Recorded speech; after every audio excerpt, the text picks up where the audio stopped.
আসসালামু আলাইকুম ভিউয়ার্স, আশা করি সবাই ভালো আছেন। আমি আজকে আপনাদের জন্য আরও একটি নতুন টিউটোরিয়াল নিয়ে হাজির হয়েছি।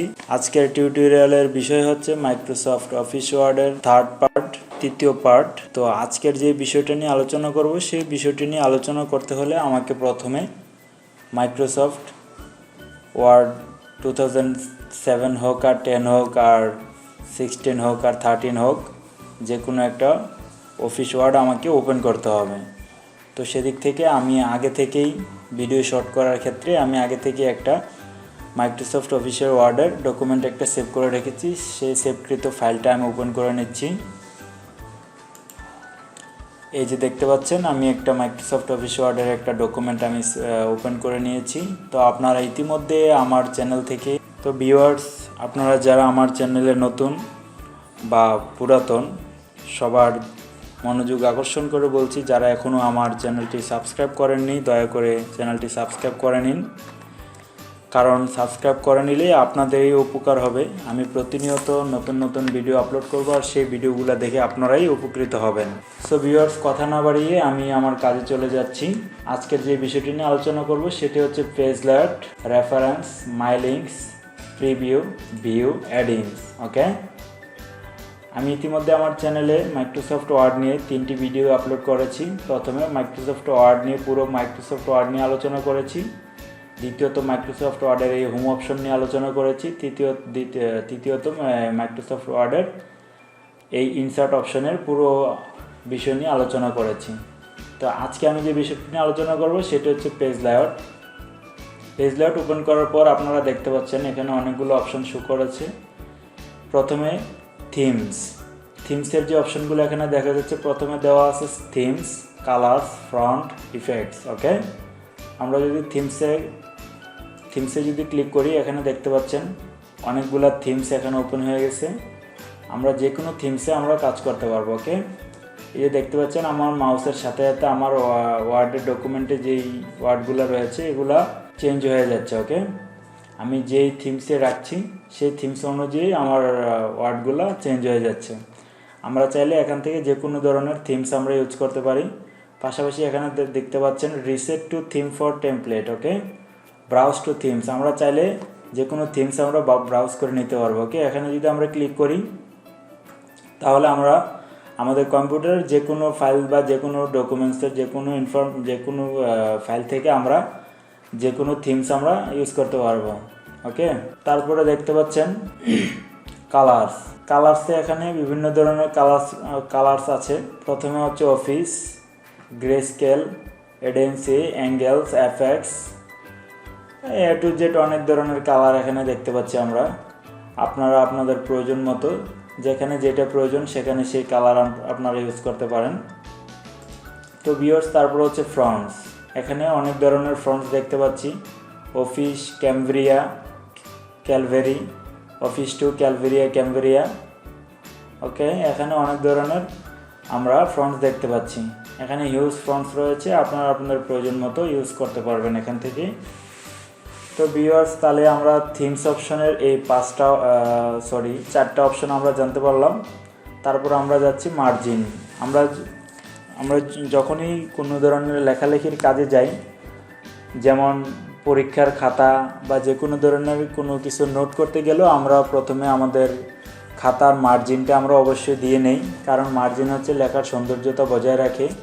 তো সেদিক থেকে আমরা যখন কম্পিউটার ও মাইক্রোসফট ওয়ার্ড ডকুমেন্টে যখন আমরা কোনো ধরনের টাইপিংয়ের কাজ করব, তখন আমরা অবশ্যই মার্জিনটা দিয়ে নিব। ওকে, প্রথমে এখানে দেখতে পাচ্ছেন normal, narrow, moderate, wide, mirror, office 3, difficult, এবং নিচে দেখতে পাচ্ছেন কাস্টম মার্জিন। আমরা এখান থেকে মার্জিনগুলো কাস্টম করতে পারবো। ওকে, আমরা যদি নর্মাল মার্জিনটা দিয়ে নিই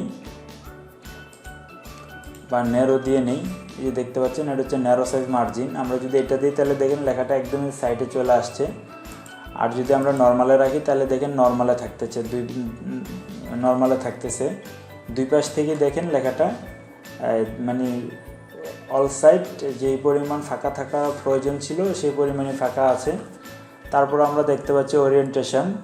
আমরা যদি এটাতে ক্লিক করি, এখানে পোর্ট্রেট আর একটা ল্যান্ডস্কেপ। আমরা যখন পেপারটা যেই পেপার সাইজে আমরা লেখালেখি করি বা টাইপিং করি তখন দুইটা সাইজ আমরা উপলব্ধ করতে পারি, একটা হচ্ছে পোর্ট্রেট আর একটা হচ্ছে ল্যান্ডস্কেপ। ওকে, আমরা যদি এখন যেটা আছে আমাদের এটা হচ্ছে পোর্ট্রেট, আমরা যদি ল্যান্ডস্কেপ ইউজ করি দেখেন লেখাটা কেমন চেঞ্জ হয়ে যাচ্ছে। ওকে, দেখতে পাচ্ছেন লেখাটা একদমই কেমন লম্বা লম্বা হয়ে গেছে। প্রিন্ট হওয়ার সময় সেম ল্যান্ডস্কেপে প্রিন্ট হবে এইভাবে, যদি আমি পেজ সেটআপটা ওইভাবে দিয়ে রাখি। ওকে, তারপর আমরা দেখতে পাচ্ছি সাইজ, এখানে আমরা বিভিন্ন ধরনের সাইজ ইউজ করতে পারবো। এখানে প্রথমে হচ্ছে letter size, legal size, statement A3 A4, normal size হচ্ছে A4, আমরা সবসময় A4 এ কাজ করে থাকি। লিগ্যাল সাইজটা হচ্ছে বিভিন্ন ধরনের দলিল দস্তাদি লেখার সময়, দলিল বিশেষ করে দলিল লেখার সময় আমরা লিগ্যাল সেটআপটা আমরা ইউজ করে থাকি। তো এগুলো অবশ্য আইন কানুন বিষয়ক যত অফিস আছে সেই বিষয়ক অফিসগুলোতে লিগ্যালে কাজ করা হয়, আমরা মূলত A4 সাইজে কাজ করে থাকি।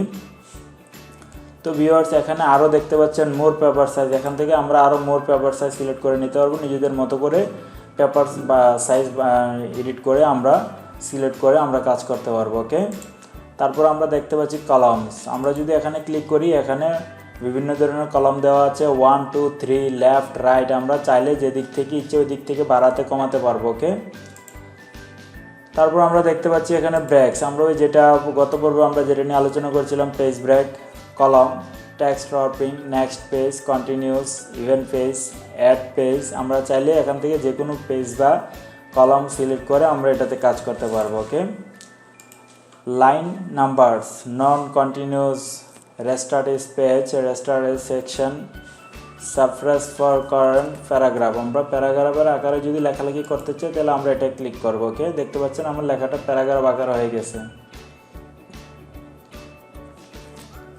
তাহলে আমাদের পেজ সেটআপের অংশটা আমরা দেখা হয়ে গেল। তারপর দেখতে পাচ্ছি এখানে পেজ ব্যাকগ্রাউন্ড, প্রথমে হচ্ছে ওয়াটারমার্ক, আমরা অনেক সময় দেখা যাচ্ছে ওয়াটারমার্কের বাংলা হচ্ছে জলছাপ, কোনো ক্ষেত্রে দেখা যাচ্ছে আমরা যখন বিশেষ করে স্কুল কলেজ বা কোথাও থেকে যদি আমরা শিট নেই, শিটে দেখা যাচ্ছে নিচে লেখার নিচে স্যারদের নাম বা কোচিং সেন্টারের নাম জলছাপের মতো করে দেওয়া থাকে, সেটাই হচ্ছে ওয়াটারমার্ক। আমরা যদি সেটাই ইউজ করতে চাই তাহলে এই যে ওয়াটারমার্কে ক্লিক করার পর এখানে দেখতে পাচ্ছেন কনফিডেন্সিয়াল 3টে অপশন 4টে অপশন আছে, তারপর হচ্ছে ডিক্লিমার্সের 3টে অপশন আছে, ঠিক আছে, সরি আরও অপশন আছে, আর্জেন্ট।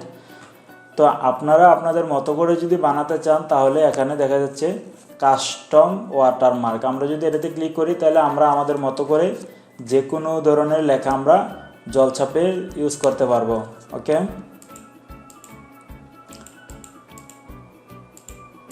আমরা যদি এই যে দেখতে পাচ্ছেন এখানে টেক্সট ওয়াটারমার্কে যদি ক্লিক করি এখানে দেওয়া আছে ইংলিশ ইউকে, আপনি চাইলে এখান থেকে যে কোনো ভাষা ইউজ করতে পারবেন, বাংলা, আরবি, ইংলিশ, যে কোনো ধরনের যে কোনো দেশের ভাষা আপনি এখানে ইউজ করতে পারবেন। আমরা যেহেতু ইংলিশ ইউজ করব তাহলে ইংলিশ থাকলো, এখানে লেখা আছে টেক্সট ASAP, এখানে চাইলে আমরা আমাদের যে কোনো নাম বা যে কোনো ধরনের কোম্পানির নাম হইতে পারে, আপনার নাম হইতে পারে, আপনার সংগঠনের নাম হইতে পারে, আপনার কোচিং সেন্টারের নাম হইতে পারে। তো সেই দিক থেকে আমি আমার চ্যানেলের নামটা লিখলাম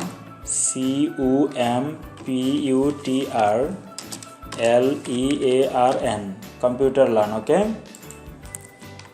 আমি এটা লেখার পর এখানে দেখতে পাচ্ছেন ফ্রন্ট দেওয়া আছে স্লেভারি, আমি যদি এটা চেঞ্জ করে নিই এখানে অনেক ধরনের ফ্রন্ট দেওয়া আছে, আমার ইচ্ছে মতো আমি এখান থেকে ফ্রন্ট ইউজ করতে পারবো। ওকে, তারপর এখানে দেওয়া আছে অটো,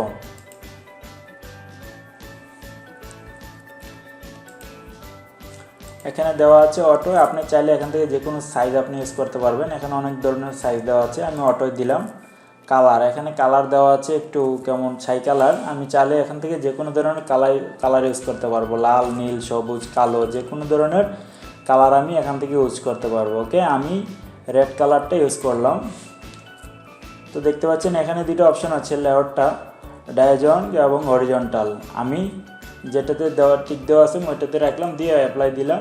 ওকে, এই যে দেখেন আমার যে লেখাটা আমি লিখেছিলাম সেটা ওয়াটারমার্ক হিসেবে এখানে হয়ে গেছে জলছাপের মতো করে, এই যে আমার উপরে আমার লেখাগুলো আছে, নিচে জলছাপের মতো করে ওই লেখাটা রয়ে গেছে। ওইটা কিন্তু এখান থেকে কোনো ধরনের কাটাকাটি বা চেঞ্জ করার কোনো সুযোগ থাকবে না। আমি যদি এটাকে আবার চেঞ্জ বা কোনো ধরনের বাদ দিতে যাই বা কেটে ফেলতে চাই তাহলে আমাকে আবার ওয়াটারমার্কে যেয়ে কাস্টম ওয়াটারমার্কে যেয়ে এখান থেকে লেখাটা চেঞ্জ করতে হবে। ওকে, তো ভিউয়ার্স তাহলে আমরা ওয়াটারমার্ক সম্পর্কে অবগত হতে পেরেছি। তারপর দেখতে পাচ্ছেন পেজ কালার। আমরা এখান থেকে পেজের আমরা যে পেজটা এখানে যেটা শো করতেছে এটা হচ্ছে কি হোয়াইট কালার। আমরা চাইলে এখান থেকে যে কোনো কালার ইউজ করতে পারবো। ওকে, এই যে দেখতে পাচ্ছেন আমি যেই কালারে মাউস নিচ্ছি, মাউসের কার্সর যেই কালারের উপর সেই কালার হয়ে যাচ্ছে পেজটা।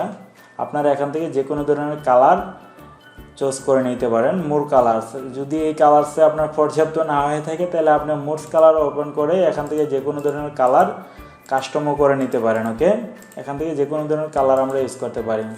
তো ভিউয়ার্স আমি তাহলে পেজ ব্যাকগ্রাউন্ডের বিষয়ে আপনাদেরকে অবগত করতে পেরেছি। তারপর হচ্ছে পেজ বর্ডার।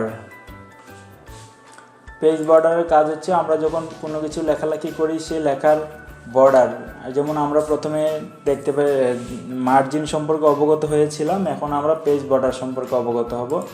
প্রথমে দেওয়া আছে বর্ডার, তারপর হচ্ছে পেজ বর্ডার্স। আমরা এখান থেকে যে কোনো ধরনের বর্ডারের সিস্টেমটা আমরা অনুসরণ করে ব্যবহার করতে পারবো।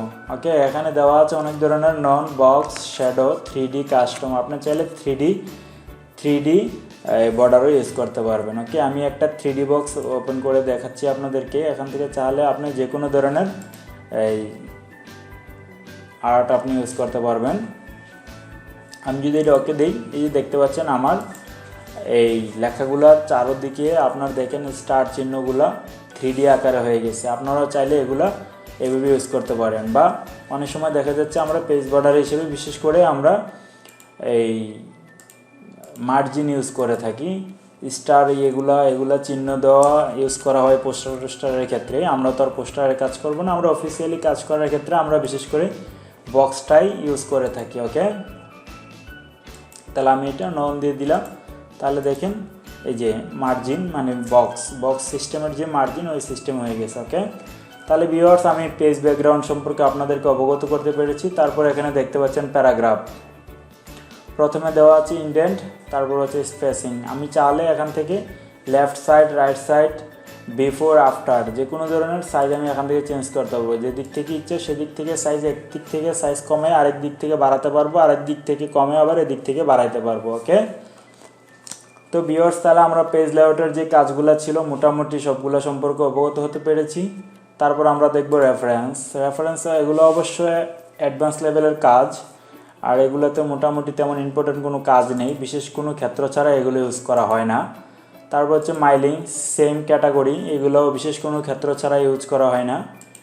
রিভিউ, সেম ক্যাটাগরি, এটাও বিশেষ কোনো ক্ষেত্র ছাড়া ইউজ করা হয় না।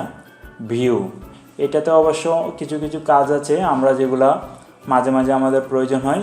সেই বিষয়টা হচ্ছে এখানে দেখতে পাচ্ছেন প্রিন্ট লেআউট দেওয়া আছে। এটাতে যদি আমরা ক্লিক করি প্রিন্ট লেআউট, তারপর হচ্ছে full screen reading, web layout, outline, draft. Okay, আমরা যদি ফুল স্ক্রিন দেই, এই যে দেখেন এটা ফুল স্ক্রিন হয়ে গেছে একদম।